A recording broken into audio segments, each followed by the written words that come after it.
네, 컨커런시 관련한 교육 네 번째 이제 마지막 시간이 될 것 같습니다.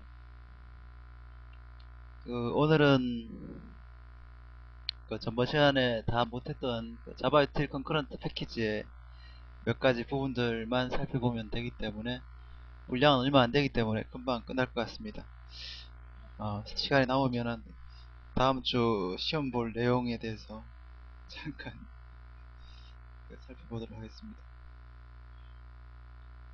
어, 자바 유틸 컨커런트 패키지는 몇 가지 컨커런트 환경에서 좀 더 퍼포먼스를 낼 수 있는 알고리즘들, 자료 구조들을 가지고 있고요.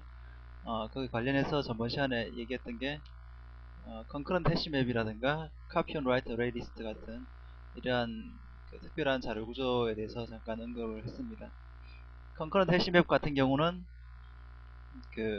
해시맵이라는 측면에서 똑같은데 굉장히 많은 스레드들이 동시에 해시맵을 액세스했을 때 좀 더 해시맵 자체의 효율을 높이기 위해서 해시맵이라는 게 내부적으로 알고리즘을 보면은 여러 개의 버킷을 만들어서 그 버킷별로 자료 구조를 배치하게 되는데 그 나눈 버킷을 기준으로 락을 따로 잡는, 그러니까 락을 분산하는 방식으로 컨커런트 해시맵이 구성이 되어 있습니다. 그래서 최소한 락 컨텐션 자체가 뭐 동일한 버킷에 들어가는 것들이 스레드들이 다 동일한 버킷에 들어가는 애들이라면 사실은 이제 뭐 해시 테이블이랑 똑같겠죠.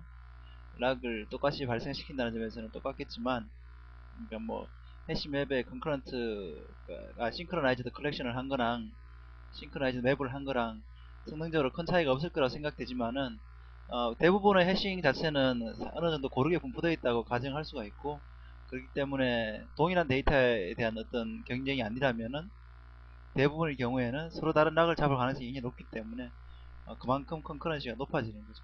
그래서 락을 그 기법을 가지고 이렇게 동일한 락에 대해서 경쟁하는 게 아니라 여러 개의 락에 대해서 분산해서 경쟁하는 이 방법을 가지고 락 스트라이핑이라고 부릅니다. 락을 자른다는 뜻이죠. 락 슬라이싱, 뭐 스트라이핑, 뭐 네, 그런 뜻이고 그런 방법을 쓴 거고요. 그 외에 카피 온 라이트 레이리스트는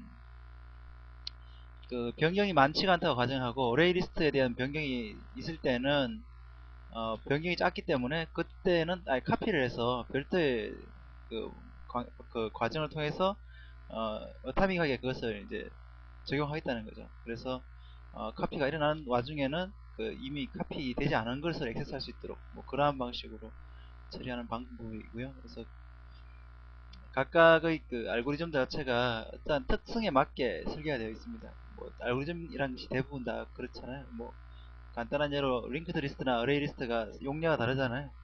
어레이 리스트 같은 경우는 아무래도 변경이 적은 경우에 많이 사용되고, 특히 중간에 뭐 데이터를 집어넣는다거나 이런 일이 적어야지 어레이 리스트를 사용할 수 있는 거잖아요. 링크드 리스트는 어레이 리스트에 비해서 실제로 액세스하기는 당연히 성능이 떨어지지만, 어레이 리스트는 어레이이기 때문에 바로 포인팅을 할 수 있으니까 몇 번째 인덱스에 바로 액세스한다 이런 것들은 당연히 어레이 리스트가 링크드 리스트보다 훨씬 빠르지만, 링크드 리스트는 반면에 중간중간에 뭐 변경을 한다거나 하는 것들이 굉장히 비용이 적잖아요. 뭐 포인터 오퍼레이션만 하면 되니까. 어레이 리스트는 그럴 때마다 매번 어레이 자체를 카피해줘야 되는 굉장히 큰 오버헤드가 있죠. 어쨌든 자료 구조라는 것은 적합한 용량에 맞게 써야 되는데, 역시 마찬가지로 컨커런트 패키지의 자료 구조들도 그 용량에 맞게 써야 된다는 거죠. 네, 어쨌든 지난번에 얘기했던 부분들은 다 몇 가지 자료 구조에 대해서 얘기를 했고요. 오늘은 컨커런트 패키지에서 이제 굉장히 많이 사용되는, 그리고 굉장히 중요한 어, 기능 중에 스레드 풀 관련된 부분이 있습니다. 우리도 이제 굉장히 많은 워커 스레드들을 사용하고 그것을 이제 스레드 풀을 통해서 컨트롤하고 있는데, 스레드 풀 구현체가 여러 개 있었지만 이제 가장 많이 사용되는 스레드 풀 구현체가 이제 덕리라는 교수의 만든 스레드 풀 구현체였는데, 그것이 이제 자바 유틸 컨커런트로 통합이 됐고요. 그러니까 자바 유틸 컨커런트가 덕리 교수가 주도적으로 만든 거기 때문에 스레드 풀 엑시큐터라는 클래스를 통해서 실제 어떻게 스레드 풀이 어떻게 동작을 하고 어떤 특성을 가지고 있는지 이것들에 대해서 좀 자세히 알 필요가 있을 것 같고요. 그 뒤쪽에는 뭐 락앤 컨디션 부분이 나오는데, 락앤 컨디션은 뭐 그 리엔트런트 락과 컨디션에 대해서는 전번에 몇 번 얘기를 했기 때문에 뭐 간단하게 넘어가면 될 것 같고, 그 외에 또 막 굉장히 많이 쓰이는 그 중에 하나가 그 어타믹 패키지에 있는 compare and set 기능입니다. 보통 이제 우리가 자료 구조에 데이터를 가지고 올 때, 뭐, get하고 put하고 뭐 이런 방식으로 보통 가지고 오게 되는데, 그러니까 데이터를 어사인 한다거나 아니면 데이터를 갖고 온다거나 이런 방식으로 하게 되는데, 어, 그 데이터에 대해서 간단하게 인크리멘트를 한다거나 아니면은 그 몇 가지가 아주 간단한 기본적으로 많이 사용되는 오퍼레이션이 그 하나의 연산이 아니라 이 몇 가지 연산이 합쳐져 가지고 그 동기화돼서 처리될 필요가 있는 경우가 많이 있습니다. 그런 경우가 굉장히 흔한데, 그러한 것들에 대해서, 그러한 오퍼레이션에 대해서 아주 효율적으로 처리할 수 있도록 그 패키지화 해놓은 부분이 있습니다. 그게 바로 어타믹 패키지고, 흔히 이제 그 부분을 이제 compare and set이라고 해서 CAS라고 부르게 됩니다. 네, 오늘은 분량이 굉장히 작기 때문에 좀 천천히 하도록 하겠습니다.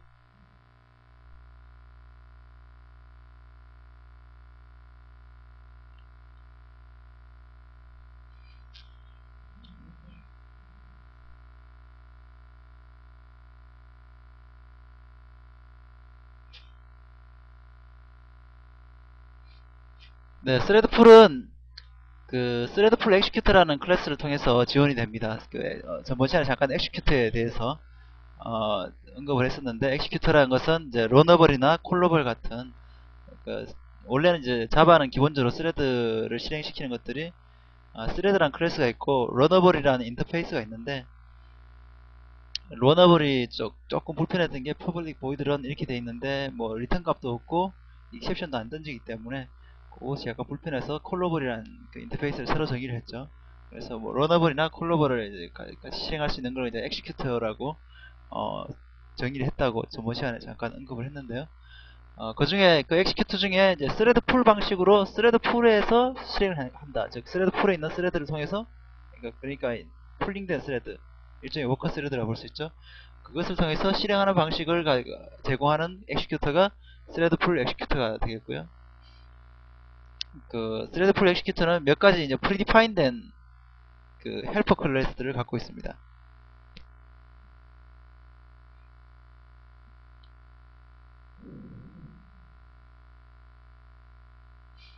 그 실제 사용하는 방법은 여기 엑시큐터즈라는 그 헬퍼 클래스가 있습니다.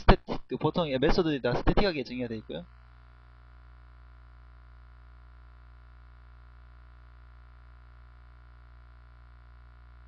그래서 executors.new fixed thread pool 하면은 스레드 풀 사이즈가 픽스된 고정 크기의 스레드 풀을 만들어줍니다.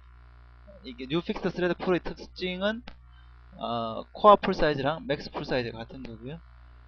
여기서 잠깐 스레드 풀 엑시큐트에 대해서 잠깐 살펴보는 게 좋겠습니다.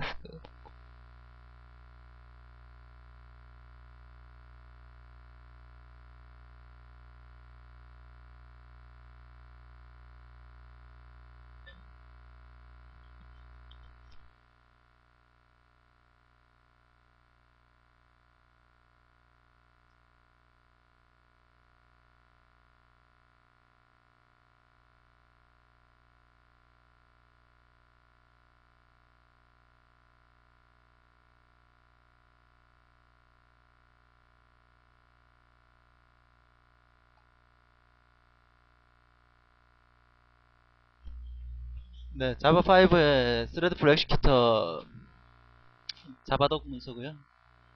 뭐 눈이 강조하지만은 정확한 다큐멘트가 굉장히 중요하다 그랬죠.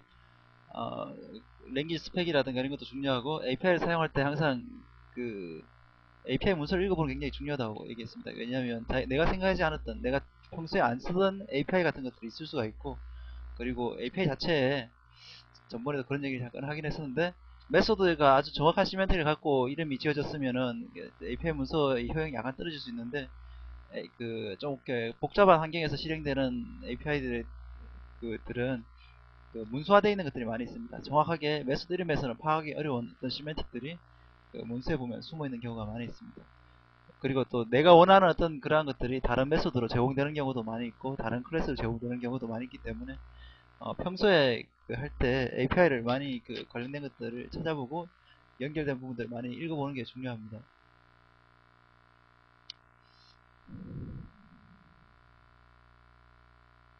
네, 스레드풀 엑시큐터에 지금 보려고 하는 거는 이거 영어로 된 걸 읽으려고 하는 건 아니고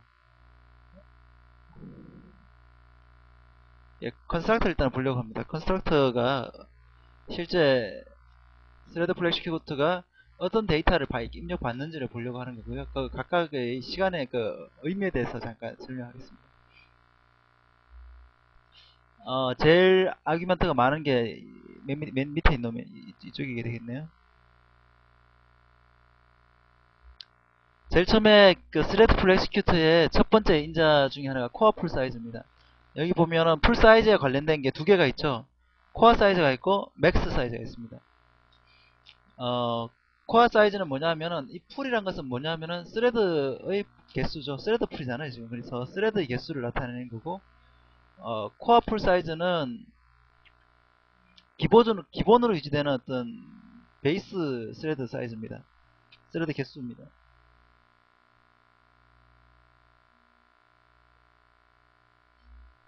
스레드풀 엑시큐터가 어떻게 실행되냐 하면은 처음에 요청이 들어오면은 처음에는 스레드가 하나도 없겠죠. 특별하게 만들지 않으면 스레드가 하나도 없습니다. 스레드풀 안에. 그래서 첫 번째 요청이 오면은 기본적으로 스레드풀을 미리 만들어 두지 않는 이상은 현재 스레드가 없는 상황이고 스레드는 이제 첫 번째 요청이 들어오면 그때 스레드를 하나 만들게 됩니다.